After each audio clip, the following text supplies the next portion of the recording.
morning, Honorable Minister McLeod, and members of the New Zealand government delegation. Please allow me to extend our warmest welcome on the occasion of your visit.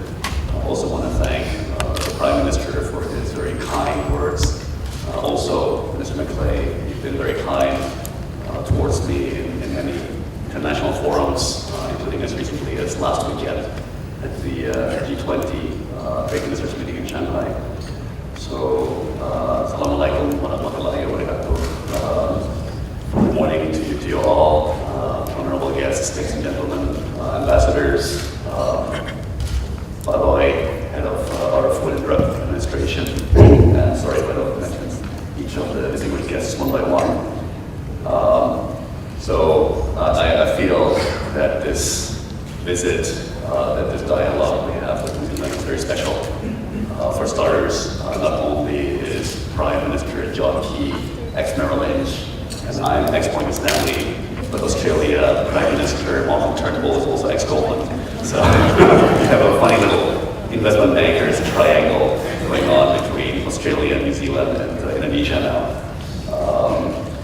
Aside from that, I took office as Trade Minister almost exactly 11 months ago, and in fact, one of the first interactions with the diplomatic community here was your excellent ambassador here in Jakarta, Trevor Matheson, and I think I haven't even been in office more than 3 weeks when I had the pleasure and the honor of attending that 40-year anniversary of the ASEAN-New Zealand relationship, which is certainly wonderful.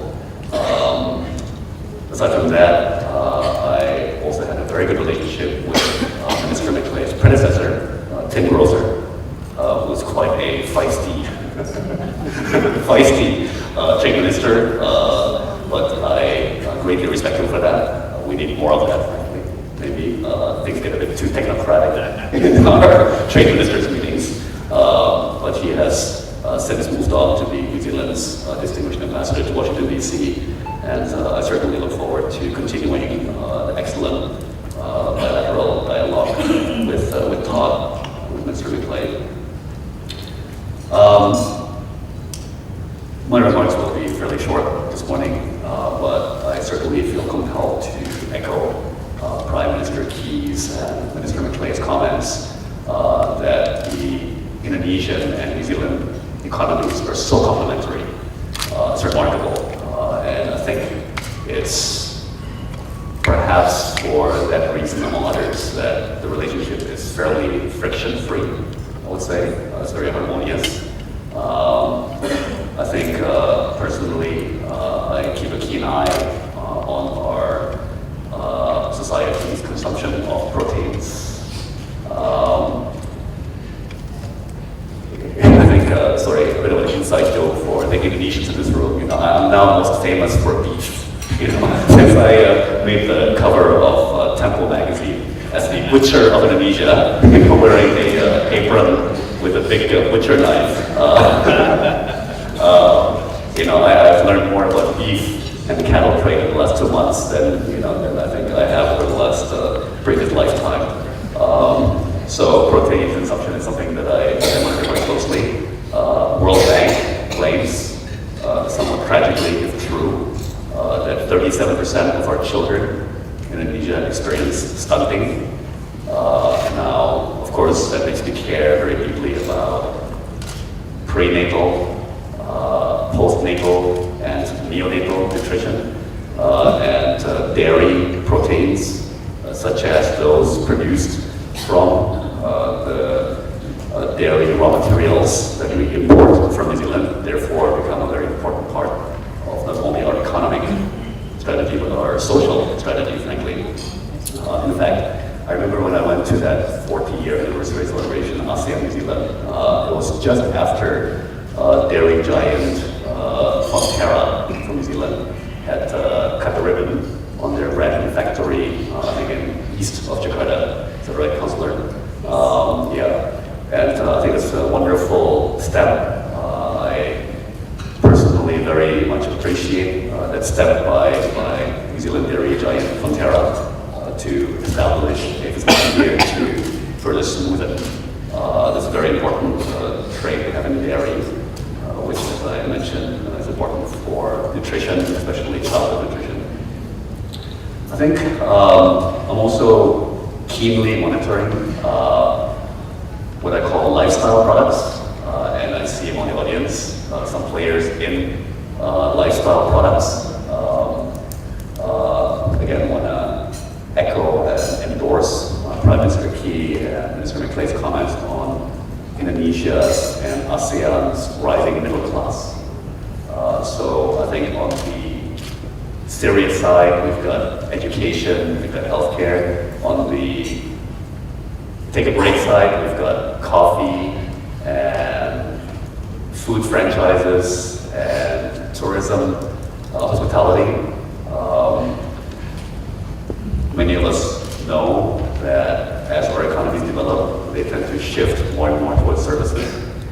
So that's an increasing area of bilateral dialogue between the trade ministers, not just between Mr. McClay and myself, but also with others. For example, we're negotiating trade agreements right now with the European Union and Australia, and services. This is a very, very big focus for those discussions. I was very happy to hear Prime Minister Key, Mr. McClay touch upon education and e-commerce.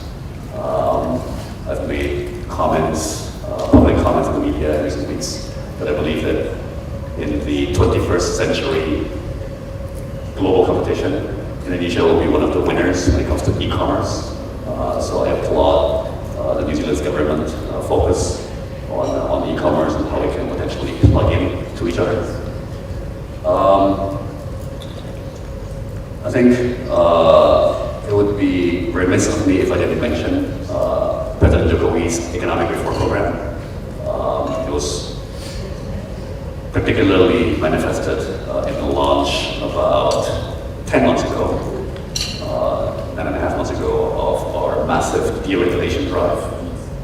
Since then, we've issued 12 what we call policy packages aimed at everything from simplifying business permits to speeding up electricity connections to accelerating throughput at our main ports so that our exports and also our imports can get in and out more efficiently. It's a lot of stuff. There's a very wide range of issues, but you may have seen or heard me in the media express my personal opinion that from what I know of President Jokowi's ambitions for the Indonesian economy, I think we're about 5%, maybe 4 or 5% into it at this point. There's another 95 or 96% to go. But we will certainly continue reforming. President Jokowi has very strongly commented, right? He said that he's boiled down our economic reform program to just 2 philosophical focal points. One is openness, the second one is competition. So he, of course, in my view, rightly assesses that with technology, with the internet, with globalization, it is entirely unrealistic for a country like Indonesia to close itself off. Right? The choice is only, in his words, open or close, and it's pretty obvious that the choice can only be open. Second, history shows that when we bring in competition, our industries thrive. Our industries respond very, very well.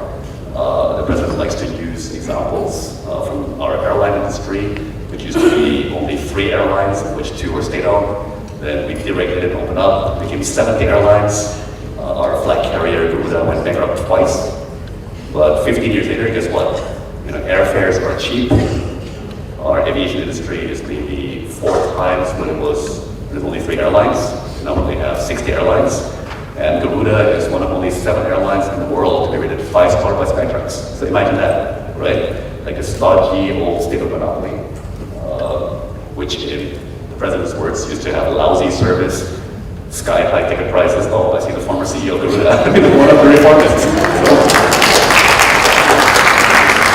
kudos to ex-Garuda CEO Emery Sattar and the management of Garuda for responding robustly and enthusiastically to competition, and in the process raising Garuda to be one of the 7 best airlines in the world, hundreds of airlines. So these are some examples that President Juli uses to illustrate why we're doing what we're doing on the economic reform program. Mr. McClay mentioned our cooperation in a number of FTA or international trade forums. I touched on our attendance last week at the G20. I remember Mr. McClay was only like 4 days into his job when he was hastily dispatched to the WTO summit in Nairobi. And I remember the intervention at that time.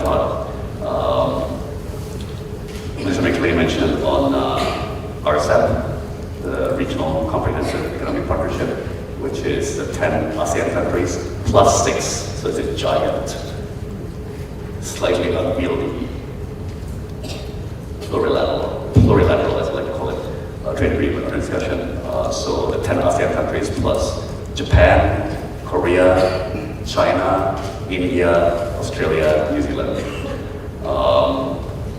It's been in progress for a number of years. It's taken on unique significance in the wake of the startling achievement of TPP. And I think Minister McClay and Minister Grosser and the New Zealand government are to be congratulated for that very historic achievement. But by the same token, I think Minister Grosser, Minister McClay, and myself agree that it would be a pity, in fact, it would be very difficult for us to allow if RCEP were to become merely a symbolic trade agreement, right? If all we're going to do is try to have something, anything, to respond to TPP, we believe that would be a misguided approach. If we're going to do something like RCEP, it's got to be a high level of ambition.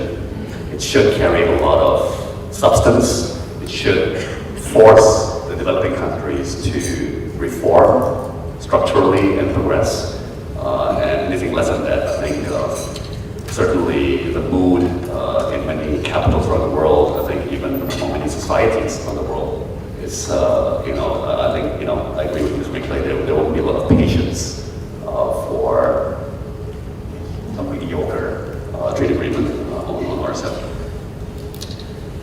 I think lastly, I just want to comment on one aspect, and the Prime Minister in his remarks touched on it a little bit.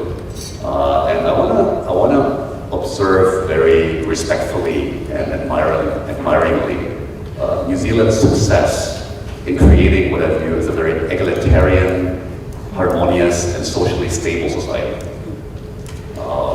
And I think, especially at this time when we're still all reeling from the aftermath of Brexit, and concern about negative social occurrences, such as the tragic attack in Nice, before that in Turkey and in Baghdad and elsewhere.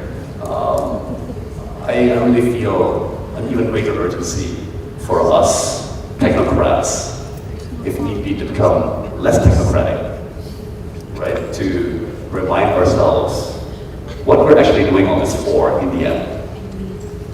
Right? It's for the people, and some of you may have seen my remarks in Bloomberg several days ago. To me, Brexit is a wake-up call, including for ASEAN. I do worry, and I know Minister Grosser and before Mr. McClay and Mr. McClay share my opinion. I worry that sometimes these trade agreements, these multilateral cooperation becomes what I call a project of the elites, right? I think Mr. McClay, Prime Minister Key, already touched on the possibility, I would say even the likelihood, that we're failing to communicate clearly and concisely in simple language to our societies what is the benefit of trade. In very concrete, simple, concise terms. And even when it's time for us to negotiate our bilateral trade agreements or our bilateral trade arrangements, I think,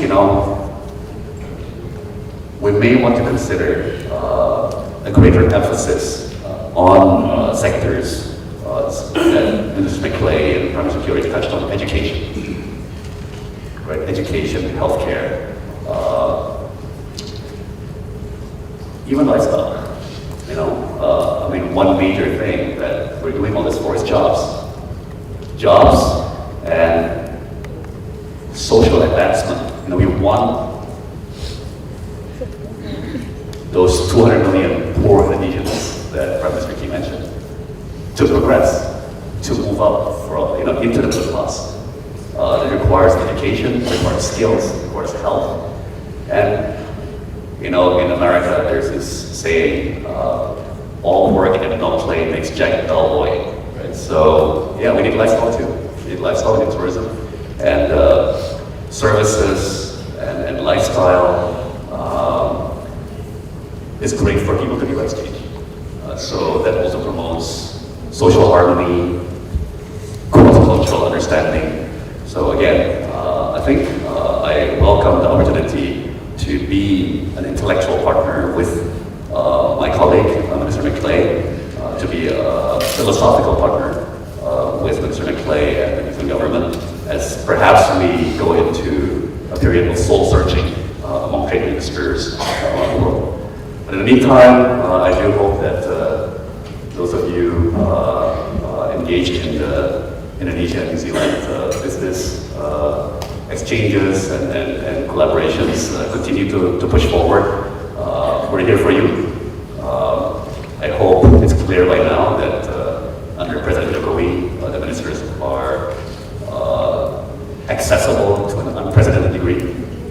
And he wants us to be hands-on, he wants us to be problem-solving, and again, we're here to help you. So thank you once again. Good morning and welcome, and thank you for the opportunity to deliver some remarks and share my thoughts this morning.